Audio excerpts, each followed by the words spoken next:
Imagine graduating from college, landing your dream job, and finally earning the salary you've worked toward for years. $100,000 a year. For decades, reaching six figures was considered the ultimate sign that you had made it. It meant financial security, a comfortable home, family vacations, retirement savings, and the freedom to enjoy life without constantly worrying about money. But today, something unexpected is happening. Millions of Americans are earning six-figure salaries and still feel like they're living paycheck to paycheck.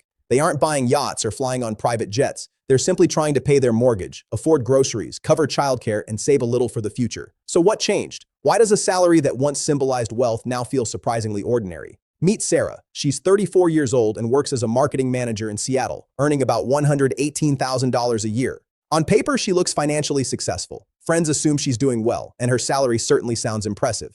But every month tells a different story. After taxes, retirement contributions, health insurance, rent, student loans, groceries, gas, utilities, internet, subscriptions, and childcare, very little remains. Sarah isn't making reckless financial decisions. She isn't buying designer handbags or taking luxury vacations. She's simply paying for modern life. Yet at the end of almost every month, she finds herself asking the same question: where did all my money go? Sarah's story is becoming increasingly common across America. Millions of professionals are discovering that a six-figure income no longer guarantees a wealthy lifestyle. In many cities, it barely provides financial breathing room. The problem isn't always how much people earn, it's how dramatically the cost of living has changed over the past decade.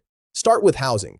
Years ago, buying a home on a six-figure salary felt realistic for many families. Today, home prices in cities like Seattle, San Francisco, Los Angeles, New York, and Boston have risen so sharply that even high-income earners struggle to afford comfortable mortgage payments. Higher interest rates have only made monthly housing costs even more expensive. In many cases, earning more money doesn't increase your purchasing power. It simply allows you to afford the same lifestyle that once required a much smaller income. Housing is only part of the story. Walk into a grocery store today and you'll quickly notice that everyday essentials cost far more than they did just a few years ago. Food, utilities, insurance, transportation, and household expenses have all become noticeably more expensive. Inflation doesn't usually arrive overnight. Instead, it quietly raises the cost of everyday life until people begin wondering why their paycheck no longer stretches as far as it used to. Healthcare adds another layer of financial pressure. Even Americans with employer-sponsored insurance often face high deductibles, co-pays, prescription costs, and unexpected medical bills. One emergency room visit or major medical procedure can wipe out months of savings. For many middle-class families, healthcare remains one of the largest and least predictable financial expenses. Then there's childcare. For parents, childcare can feel like a second mortgage. Many families spend thousands of dollars every month simply so both parents can continue working.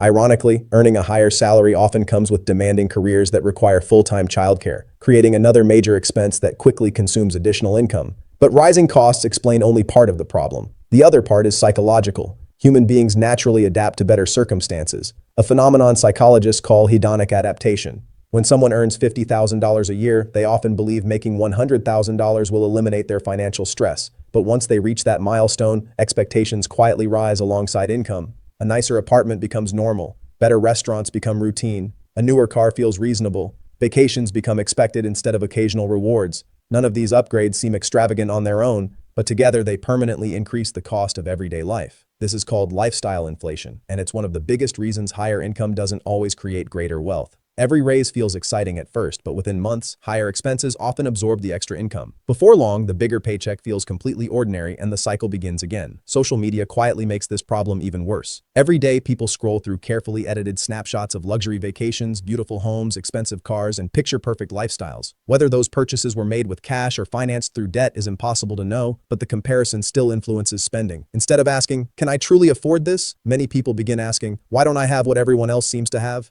Debt also plays a major role. Many six-figure earners are simultaneously paying student loans, mortgages, car loans, and credit card balances. By the time those monthly payments are deducted, much of their paycheck has already been spoken for. A high salary may look impressive on paper, but cash flow tells the real story. Someone earning $120,000 with significant debt may have far less financial freedom than someone earning $75,000 who lives below their means and carries little or no debt. That reveals one of the most important lessons in personal finance. Income and wealth are not the same thing. Income is the money you earn, wealth is the money you keep, invest, and allow to grow over time. Two neighbors can earn exactly the same salary while building completely different financial futures. One consistently invests and builds assets. The other spends nearly every dollar trying to maintain a certain lifestyle. From the outside, they may look equally successful. 10 years later, however, their financial lives could be dramatically different. That's why earning more isn't always the solution. For millions of Americans, the real challenge isn't reaching six figures, it's understanding why six figures no longer provide the financial security they once promised. And this is only the beginning. In part 2, we'll uncover the hidden financial traps that quietly consume high incomes, including taxes, invisible monthly expenses, subscription creep, lifestyle expectations, and the surprising reasons even people earning over $150,000 often struggle to feel financially free.